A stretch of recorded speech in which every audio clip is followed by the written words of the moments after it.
गेल्या काही दिवसांपासून कोल्हापूर जिल्ह्यातील ग्रामीण भागात बिबट्याचं दर्शन वारंवार होतं आणि त्या ग्रामीण भागामध्ये भीतीचं वातावरण होतं। मात्र आज कोल्हापूर शहरातील मध्यवस्तीमध्ये बिबट्या घुसल्याचा खळबळजनक प्रकार समोर आलेला आहे। कोल्हापूर शहरातील ताराबाई परिसरात हॉटेल वुडलँड आणि महावितरण जे कार्यालय आहे, या कार्यालयाच्या एका कोपऱ्यामध्ये हा बिबट्या घुसलेला आहे। या ठिकाणी त्या बिबट्याला रेस्क्यू या प्रकाराची माहिती मिळाल्यानंतर वन विभाग असेल, पोलीस प्रशासन असेल, मोठ्या प्रमाणात या ठिकाणी त्यांनी बंदोबस्त लावलेला आहे आणि त्या बिबट्याला रेस्क्यू करण्याचा प्रयत्न सध्या वन विभाग आणि पोलीस प्रशासनाच्या वतीने करण्यात येतोय।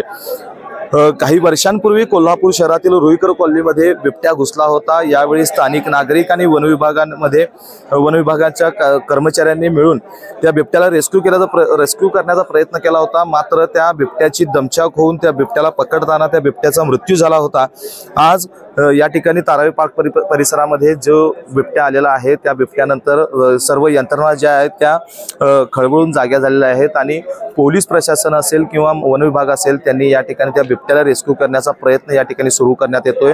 वन विभागाच्या मोठमोठ्या जाळ्या असतील किंवा पिंजरा असेल, या सर्व यंत्रणा ज्या आहेत त्या जे काही साहित्य आहे ते साहित्य या ठिकाणी आणण्यात आलेलं आहे आणि आता त्या बिबट्याला पकडण्याचे प्रयत्न या ठिकाणी सुरू आहे। वन विभागाच्या वतीनं जी रेस्क्यू गन असते, इंजेक्शन करण्याची गन असते, ती गन देखील या ठिकाणी आणलेल्या त्या गनच्या सहाय्यानं त्या बिबट्याला बेशुद्ध करून सुरक्षित अधिवासात नेण्याचा जो काही प्रयत्न आहे तो वन विभागाच्या वतीनं करण्यात येणार आहे। आता या ठिकाणी पोलीस अधीक्षक योगेश कुमार गुप्ता असतील, अपर पोलीस अधीक्षक धीरज कुमार बच्चू यांच्याबरोबरच वन विभागाचे जे वरिष्ठ अधिकारी आहेत ते या ठिकाणी दाखल झालेले आहेत आणि या अतिरिक्त कार्यकारी अभियंत्यांचं जे महावितरणचं कार्यालय आहे त्या कार्यालयाच्या शेजारी एक चेंबर आहे। या चेंबरमध्ये हा बिबट्या लपून बसला असल्याचं प्राथमिक माहिती या ठिकाणी मिळालेली आहे। ज्या वेळेला या बिबट्याला सुरुवातीला दिसला होता त्यावेळेला रेस्क्यू करण्याचा प्रयत्न करत असताना एका कर्मचाऱ्यावर या बिबट्याने हल्ला केला। किरकोळ दुखापत वगळता या कर्मचाऱ्याला कोणतीही दुखापत झाली नाही। मात्र या संपूर्ण परिसरातील रहिवाशांमध्ये एक भीतीचं वातावरण पसरल्याचं चित्र सध्या या ठिकाणी पाहायला मिळते। मात्र दुसरीकडे कोल्हापूर शहरातील जे काही नागरिक आहेत, या प्रकाराची बिबट्या कोल्हापुरात घुसल्याची माहिती सोशल मीडियावरून ज्याप्रमाणे व्हायरल झाली, लगेच तात्काळ नागरिकांनी या ठिकाणी बघ्यांनी जी काय आहे ती गर्दी करण्याचा प्रयत्न या ठिकाणी करत आहेत। ही गर्दी आवरण्यासाठी पोलिसांना काही ठिकाणी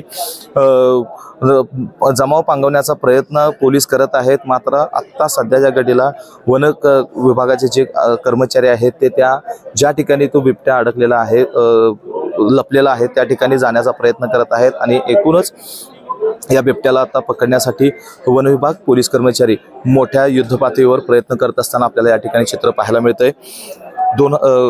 काही वर्षांपूर्वी जो बिबट्याला रुईकर कॉलनीमध्ये आढळला होता त्यावेळेला एक भीतीचं वातावरण होतं, त्या संपूर्ण परिसरात होतं। तीच परिस्थिती आज या ताराबाई पार्क परिसरामध्ये आपल्याला पाहायला मिळते।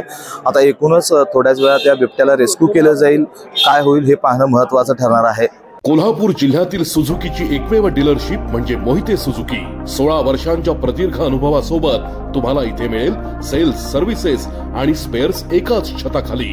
18% GST सह विविध योजनांचा लाभ घेण्यासाठी भेट द्या मोहिते सुझुकी, काळा नाका, कोल्हापूर। मोहिते सुझुकी, उद्यमनगर, कोल्हापूर आणि मोहिते सुझुकी, सानेगुरुजी, कोल्हापूर। आजच आपली गाडी बुक करून दसरा आणि दिवाळीचा आनंद द्विगुणित करा।